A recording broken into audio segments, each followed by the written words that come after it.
travel.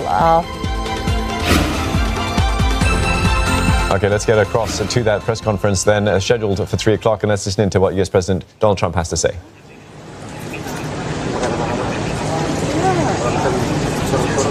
"25 years has been incredible for the people of Vietnam." All of the people of Vietnam for having treated us so well. We have, I think, reasonably attractive news from Pakistan and India. They've been going at it, and we've been involved in trying to have them stop. And we have some reasonably decent news. I think hopefully that's going to be coming to an end. It's been going on for a long time, decades and decades. There's a lot of dislike, unfortunately. So we've been in the middle trying to help them both out, see if we can get some organization and some peace. And I think probably that's going to be happening.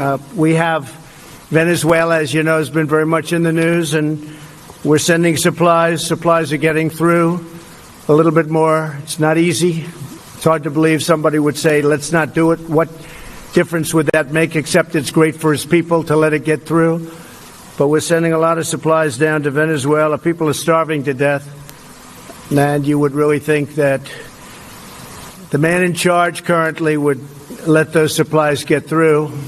We are getting them into some of the cities and some of the areas that need them the most, and it's not an easy job. It's very difficult, actually.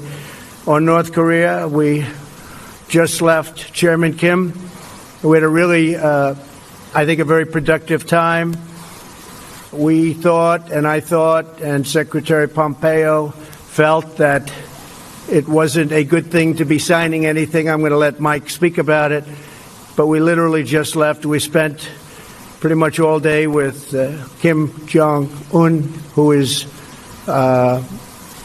he's quite a guy and quite a character, and I think our relationship is very strong. But at this time, we had some options, and at this time we decided not to do any of the options, and we'll see where that goes. But it was a very interesting 2 days, and I think actually it was a very productive 2 days, but sometimes you have to walk. And this was just one of those times, and I'll let Mike speak to that for a couple of minutes, please. Thank you, Mr. President. We had been working, our teams, the team that I brought to bear, as well as the North Koreans, for weeks to try and develop a path forward. So at the summit, we could make a big step along the way towards what the two leaders had agreed to back in Singapore in June of last year. We made real progress, and indeed we made even more progress when the two leaders met over the last 36 hours. Unfortunately, we didn't get all the way. We didn't get to something that ultimately made sense for the United States of America. I think Chairman Kim was hopeful that we would. We asked him to do more. He was unprepared to do that. But I'm still optimistic. I'm hopeful that the teams will get back together in the days and weeks ahead and continue to work out. It's a very complex problem. We have said since the beginning that this would take time. Our teams have gotten to know each other better. We know what the limits are. We know where some of the challenges are. And I think as we continue to work on this in the days and weeks ahead, we can make progress so that we can ultimately achieve what it is that the world wants, which is to denuclearize North Korea, to reduce risk for the American people and the people all around the world. I wish we could have gotten a little bit further. But I'm very optimistic that the progress that we made, both in the run-up to this summit, as well as the progress that the two leaders made over these past 2 days, put us in position to get a really good outcome. And the President and Chairman Kim both felt good that they had made that progress, but couldn't quite get along the line any further to make a deal that would have been bigger at this point. I hope we'll do so in the weeks ahead. Thank you, Mr. President. All right, Major, please.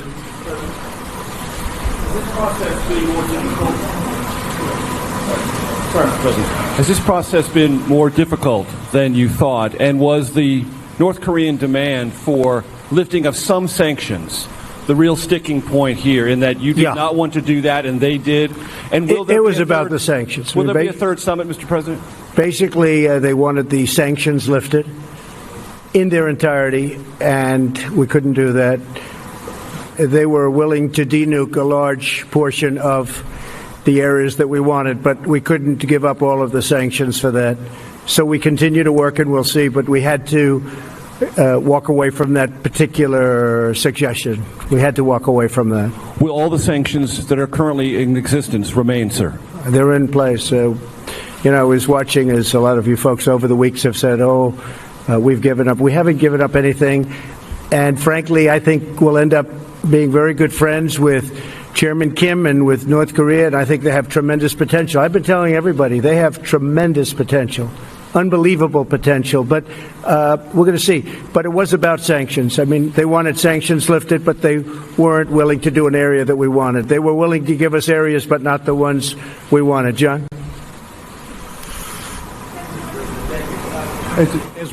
As we know, I mean, there's an incredibly complex set of issues that are at play here in terms of lifting the sanctions and what denuclearization is. Right. Did you get any distance toward sort of what Kim's vision of denuclearization is? Did. Because we there is a lot of a line of thinking that he wants to keep some nukes. Yeah. I mean, would you allow him to do that? And if you Well, can't, John, I don't want to comment. Excuse me. I don't want to comment on that exactly, but he has a certain vision.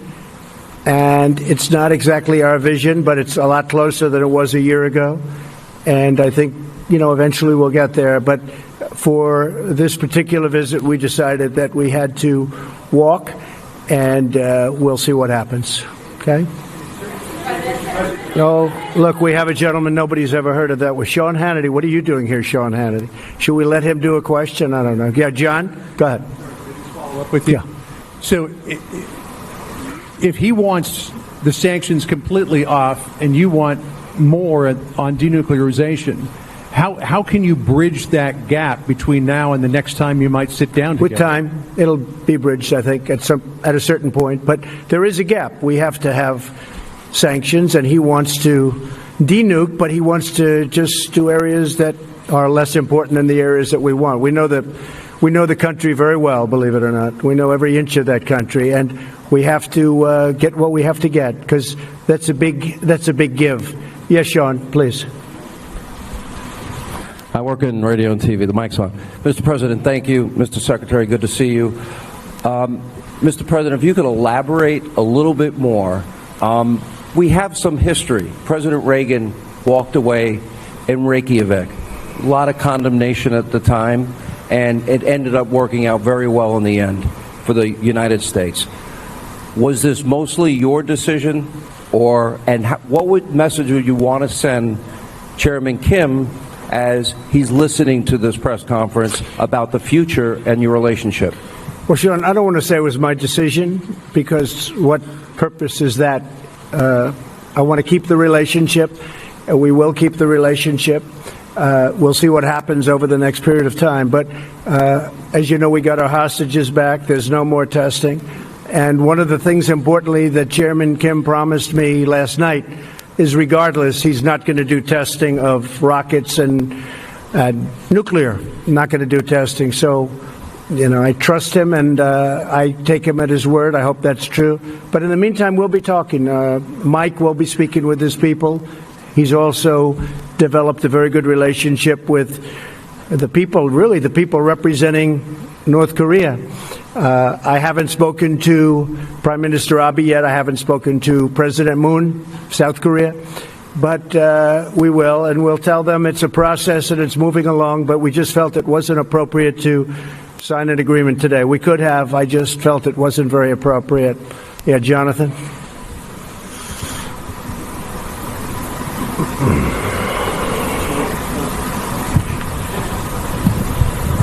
Thank you, Mr. President.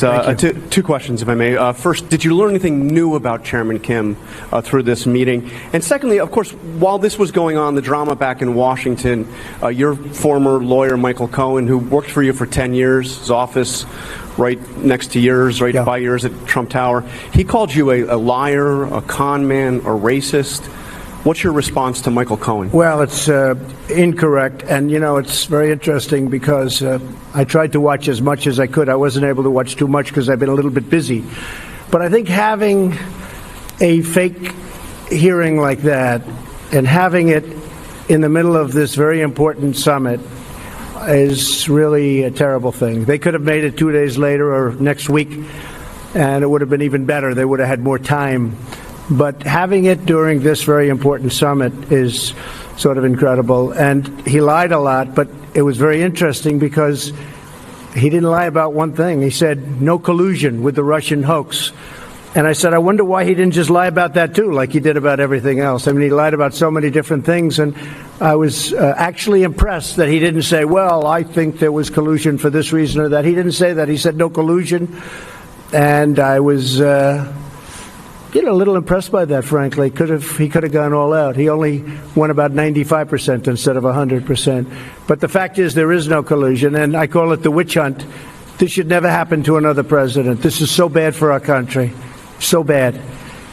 You look at this whole hoax. I call it the Russian witch hunt. I now add the word hoax. It's a very, very bad thing for our country.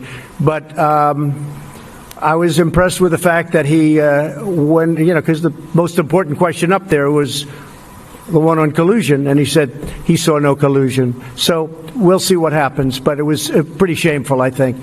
Yes, ma'am, please. President Trump. President Trump. Go ahead. How about one of you instead of three? Well, actually, I do have the microphone, I guess, so... Excuse me. The person in the front. Go ahead. No, not you. Excuse me. Yeah, we'll get to you. Thank you. Thank you, President Trump. Jane Tan with CNN News and Guangdong Television. What was the atmosphere like when you walk away from the negotiation table? And I think it was very good, very friendly. This wasn't a walk away like you get up and walk out. No, this was very friendly. We shook hands. There's a warmth that we have. Now, I hope that stays. I think it will. But we are, we're positioned to do something very special. This has been going on for many decades. This isn't me. This should have been solved during many presidential runs, and people talked about it. They never did anything. I get a kick out of so many people from past administrations telling me how to negotiate when they were there. In some cases, for 8 years, they did nothing. But I think the relationship was very warm, and when we walked away, it was a very friendly walk. Mike, you might want to speak to that for a second. No, I agree. I talked with my counterparts as well. Look, we hope we do more, but everyone's very focused on how we continue to build on this. We are certainly closer today than we were 36 hours ago, and we were closer then than we were a month or two before that. So real progress was made. I think everyone had hoped we could do just a little bit better, but the departure was with an agreement that we would continue to work on what has been an incredibly difficult problem. Both sides are resolved to achieve it, and everyone walked away in that spirit. And may I add, you and Chairman Kim are from very different political systems. You are from different generations. And what do you find? It's a very different system. I would say that's true. How do you find you guys in common? Because we saw the atmosphere. We just like each other. I mean, we have a good relationship. Yeah, it's a totally different system, to put it mildly, but we like each other. Good relationship. Go ahead in the back. Go ahead. Mr. President, do you think it was premature to have held the summit when all these things had not been tied down? I mean, in the White House schedule last night, it said signing agreement today. And I wonder whether, as a follow-up question, whether you could just sketch out what the next few months look like. Thank you. You always have to be prepared to walk. I could have signed an agreement today, and then you people would have said, oh, what a terrible deal, what a terrible thing he did. No, you have to be prepared to walk. And, there was a potential we could have signed something today. I could have 100% signed something today. We actually had papers ready to be signed, but it just wasn't appropriate. I want to do it right. I'd much rather do it right than do it fast. Yes, please, go ahead. Go ahead. Go, first, go, yeah. You have to speak up. Yes, yes. I'm a reporter from South Korea, and I appreciate your effort to advance denuclearization in Korean Peninsula. And could you elaborate on the options and the various ways that you discussed with Chairman Kim to advance denuclearization? Could you specify? We discussed many ways, and the denuclearization is a very important word, become a very well-used word. And a lot of people don't know what it means, but to me it's pretty obvious. We have to get rid of the nukes. I think he's got a chance to have one of the most successful countries rapidly, too, on Earth. Incredible country, incredible location. You're right between, if you think of it, you have on one side Russia and China, and on the other you have South Korea, and you're surrounded by water, and among the most beautiful shorelines in the world. There's tremendous potential in North Korea, and I think he's going to lead it to a very important thing economically. I think it's going to be an absolute economic power. Yes, go ahead, please. Go ahead, yeah. President David Sanger from the New York Times. I know, David. 6 months ago when you spoke, or 8 months ago in Singapore, you said if you didn't have something in 6 months, we should come back and ask you about it. In that time, you have seen Chairman Kim increase the number of missiles he's produced and continue to produce more nuclear material. And that's been a pressure point on you because he's showing that the arsenal is getting larger while this is going on. Well, some people, David, are saying that, and some people are denying that. They have shots from above, way above, and some people are saying that, and some people aren't. But I could have taken that out today, but I think you and others would have said we didn't get enough for what we'd be giving up. So, and don't forget, we're partners with a lot of countries on this, if you think about it, with the sanctions. We have a whole big partnership with the United Nations and many countries, including Russia, China, and others. And then, of course, South Korea is very important to this whole thing, and Japan. I don't want to do something that is going to violate the trust that we've built up. We have a very strong partnership. So can you just give us a little more detail? Did you get into the question of actually dismantling the Yongbyon complex? Yes, absolutely. And does he seem willing ultimately to take all of that out? Sure, totally. He does. He just wants all the sanctions off first. He would do that, but he wants the sanctions for that. And as you know, there's plenty left after that. And I just felt it wasn't good. Mike and I spent a long time negotiating and talking about it to ourselves. And I felt that particular, as you know, that facility, while very big, it wasn't enough to do what we were doing. So he was willing to do Yongbyon, but you wanted more than that, I assume? We had to have more than that, yeah. We had to have more than that. So because there are other things that you haven't talked about, that you haven't written about, that we found, and we have to have. That was done a long time ago, but the people didn't know about. Including the uranium, the second uranium enrichment plant. Exactly. And we brought many, many points up that I think they were surprised that we knew. But we had to do more than just the one level, because if we did the one level and we gave up all of that leverage, it's been taking a long time to build. So I want to take. He was not willing to take out that second. David, I want to take off the sanctions so badly because I want that country to grow. That country has got such potential, but they have to give up more. We could have done that deal. Mike, you want to speak to that? Only, David. There are also timing and sequencing issues that were associated with that as well, which we didn't quite get across the finish line as well. But remember, too, even that facility, even the Yongbyon facility, and all of its scope, which is important for sure, still leaves missiles, still leaves warheads and weapon systems. So there's a lot of other elements that we just couldn't get to. And the listing of all of them. Which yes, sir, and a declaration associated. All of those things we couldn't quite get there today. That's right. Go ahead.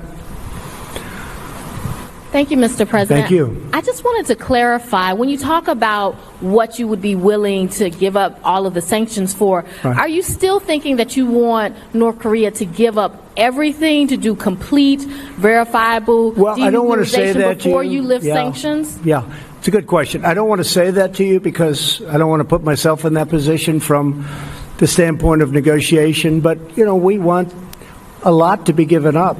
And we're giving up. And we'll have to, we'll be helping them along economically, us and many other countries are going to be helping. They're going to be in there. They're prepared to help.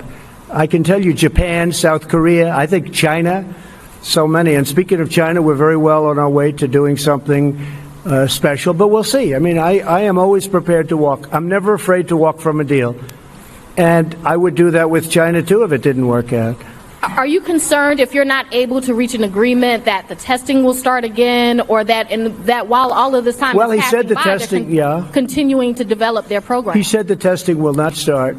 He said that he's not going to do testing of rockets or missiles or anything having to do with nuclear. And all I can tell you is that's what he said, and we'll see. Yes, go ahead, please. Go ahead, please. In the back. Red, in the red. Thank you. Thank you, Mr. President. Yes, thank you.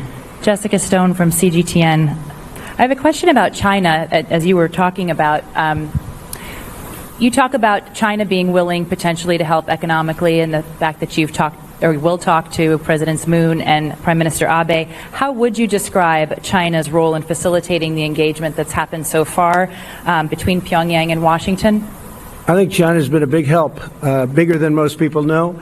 On the border, as you know, 93% of the goods coming into North Korea come through China. So there's a great power there. At the same time, I happen to believe that North Korea is calling its own shots. They're not taking orders from anybody. He's a very strong guy, and they're able to do things that are pretty amazing. But 93% still come in from China. China has an influence, and China's been a big help. And Russia's been a big help, too. As you know, there's a pretty small part of the border, but nevertheless significant, about 28 miles. And things can happen there, too, and they've been a help. Yes, go ahead, please. Thanks, President. Jen Chen with Shenzhen Media Group of China.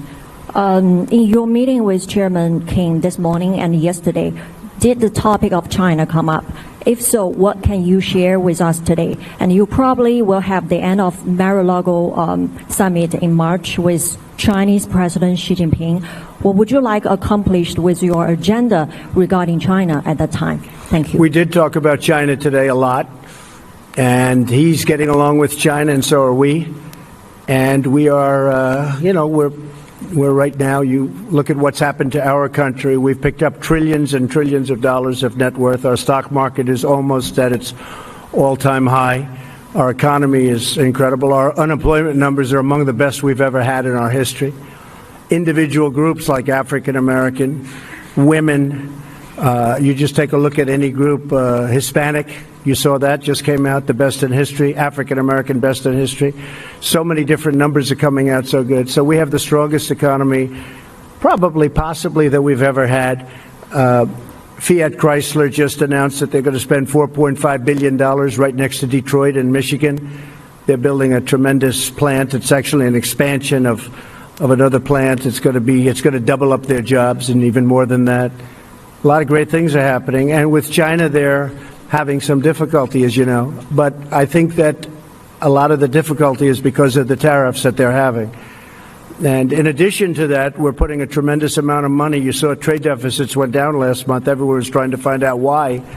Well, we're taking in a lot of tariff money, and it's going right to the bottom line, and it has reduced the trade deficit. So we'll see what happens with China. I think we have a very good chance. Their numbers are down, but I don't want that. I want their numbers. I want them to do great.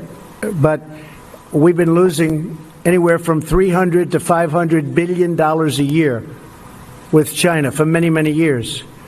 And again, like other things, many presidents should have done this before me, and nobody did. So we're doing it. Go ahead, please. Me? Right here, this gentleman. Chad O'Carroll from NK News, Specialist North Korea News. Good. What's your message for President Moon, who has effectively reached the glass ceiling as far as inter-Korean cooperation is concerned due to sanctions? And what's next for U.S. ROK military drills? Well, I like President Moon very much. We have a great relationship. Believe it or not, I have a great relationship with almost every leader. A lot of people find that hard to understand, but I do.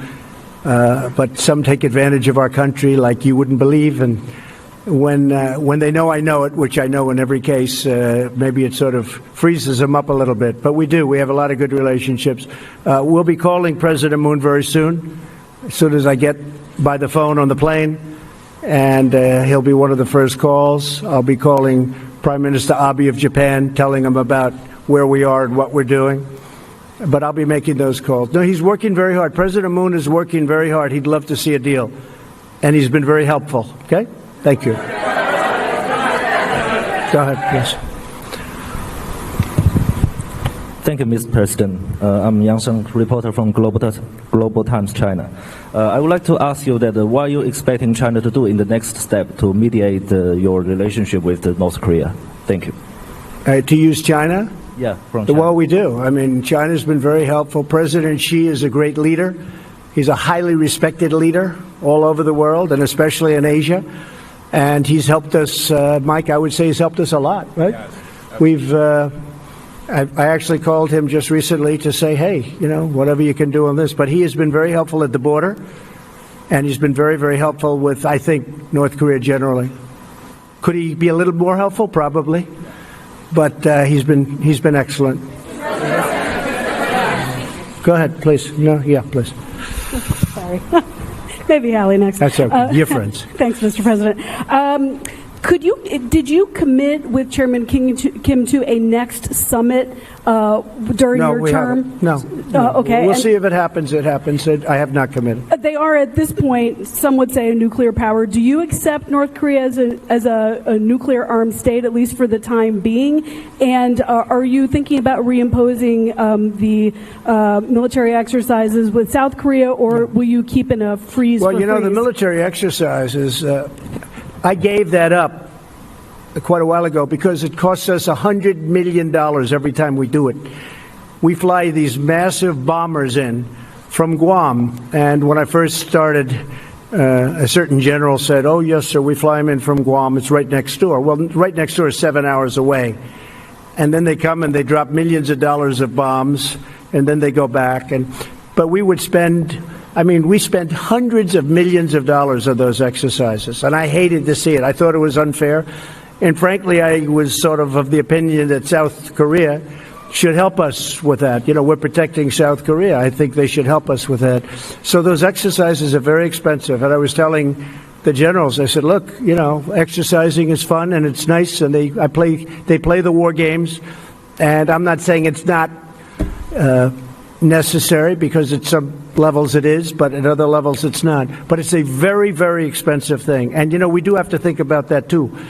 But when they spend hundreds of millions of dollars on those exercises and we don't get reimbursed, we're spending a tremendous amount of money on many countries, protecting countries that are very rich, that can certainly afford to pay us, and then some. And those countries, by the way, those countries know that it's not right, but nobody's ever asked them before. But I've asked them, and we're gaining a lot of money. We picked up over $100 billion just in NATO over the last 2 years. $100 billion more has come in. And we're doing that with a lot of countries. You'll be seeing that a lot. Yes, sir, please. Yeah, 1 second, please. Yes, thank you, Mr. President. You have a personal relationship, and I believe Vice President Pence does, with the family of Otto Warmbier. I'm wondering, you've talked about this week's about Kim Jong-un being my friend. You called him on Twitter. You said you have a great relationship. Have you in Singapore or here confronted Kim Jong-un about Otto Warmbier's death? I have. Asked him to take responsibility. And what did he say to you? And why do you call him your friend? I have, and I have talked about it. And I really don't think it was in his interest at all. I know the Warmbier family very well. I think they're an incredible family. What happened is horrible.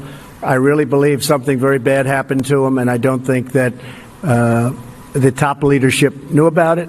And when they had to send him home, by the way, I got the prisoners back, I got the hostages back, and Otto was one of the hostages, but Otto came back in shape that was not even to be talked about. I thought it was horrible. Now, the others came back extremely healthy, but Otto came back in a condition that was just terrible.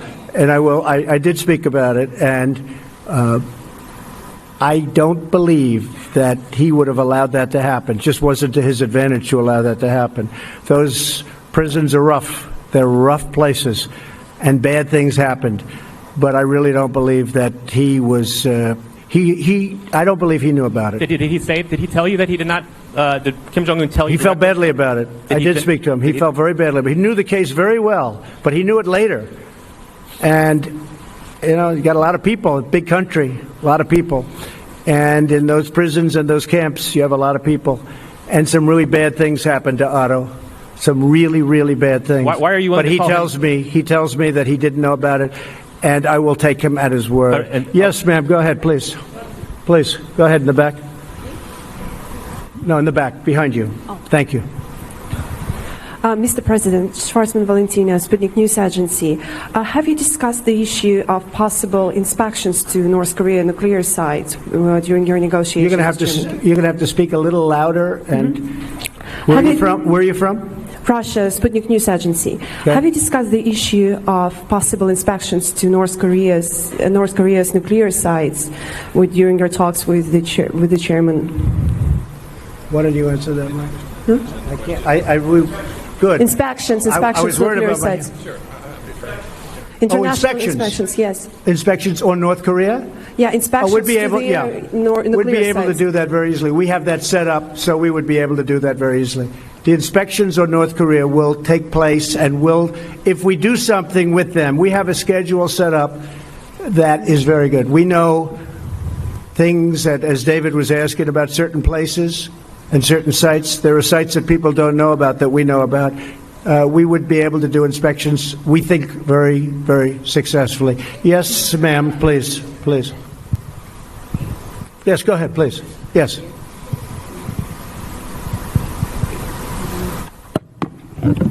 Thank you, Mr. President. A lot of people here, by the way. A big group of people. Yes. Go ahead. Khan News Israel, Mr. Good. President. Good. Following this engagement with North Korea, you're trying to bring peace to the Middle East. Right. The peace plan is about to be introduced in the near future, and as you have mentioned before... Well, we hope.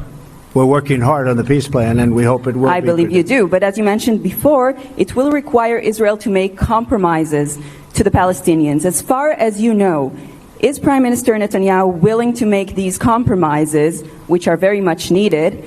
And a second question, Mr. Netanyahu is about to be indicted today with corruption allegations. Do you wish to tell him something on this occasion?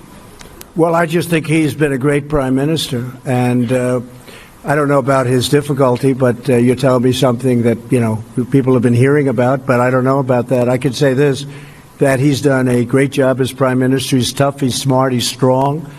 He is very defensive. His military has been built up a lot. They buy a lot of equipment from the United States, and they pay for it. Of course, we give them tremendous, as you know, subsidy also.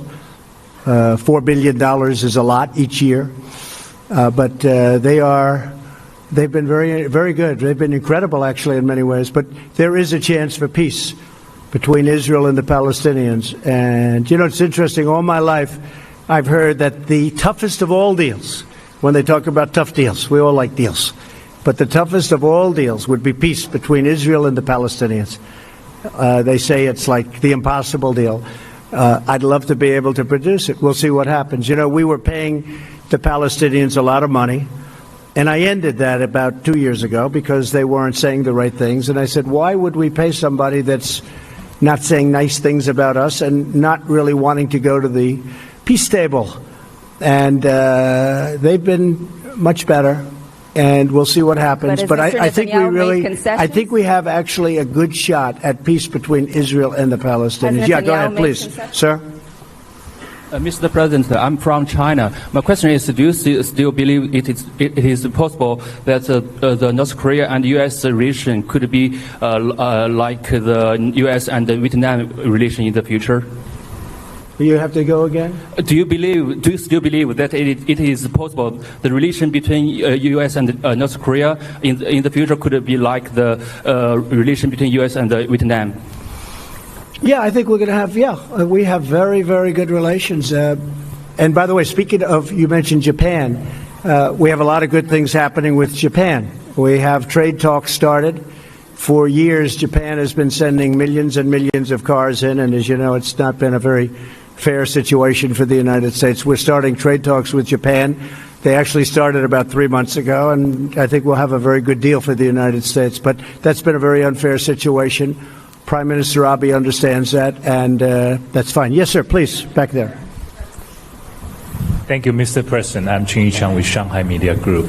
Do you think the next meeting could be soon or might take some time? Well, I can't tell you. I mean, it might be soon. It might not be for a long time. I can't tell you. I would hope it would be soon, but it may not be for a long time. I could have done a deal today, but it would have been a deal that wouldn't have been a deal that would have been something that I wouldn't have been happy about. Mike would not have been happy about. We had some pretty big options, but we just felt it wasn't appropriate, and we really want to do it right. Yes, in the back. Yes, ma'am, please. Debbie Edward, ITV News. At which point did it become clear to you that you wouldn't be getting a deal here in Hanoi? The language from yourself and Kim Jong-un was very positive last night and even this morning, and therefore was it a mistake to No, I think the language was good all throughout. The language has been good even now, but I don't go by language, because we had probably the toughest language in the history of diplomacy, if you call it diplomacy, at the beginning, and yet we became very friendly. I don't believe there was any tougher language ever than that. But again, this was something that should have been handled by other presidents long before me, and long before they had the kind of power that they have. But it wasn't. It should have been done by many. I'm not just blaming the Obama administration, which, by the way, it did nothing, absolutely nothing on North Korea. It allowed things that happened and to happen that were very inappropriate. But I'm not blaming the Obama administration. I'm blaming many administrations. Something should have happened. But I don't think the rhetoric's been bad at all. Initially it was horrible, but now it's been very good. All right, one more. How about you? Go ahead, please. Please, go ahead. Go ahead. South Korea. Jong-an came from South Korea. Channel 8, Dongaevo, South Korean media outlet here. I'd like to ask you, you said that we do not particularly know when North Korean leader will be willing to come to the table and take the actions that's been required. If that's the case, would the U.S. be willing to strengthen the sanctions and perhaps put the pressure on North Korea to move forward? I don't want to comment on that. I can just tell you this, that we have very strong sanctions. I don't want to talk about increasing sanctions. They're strong. They have a lot of great people in North Korea that have to live also, and that's important to me. And I would say this, my whole attitude changed a lot because I got to know, as you know, Chairman Kim very well, and they have a point of view also. So I don't want to really talk about that. I just think that hopefully for the sake of South Korea, for the sake of Japan, and frankly for the sake of China, I was talking to President Xi, who really is a man that gets the respect of a lot of people.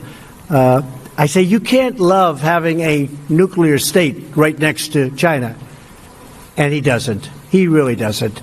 He would like to see that problem solved too. So that's it. Well, ladies and gentlemen, I'm about to get on a plane and fly back to a wonderful place called Washington, D.C. So thank you very much. Thank you, fellas. Thank you very much.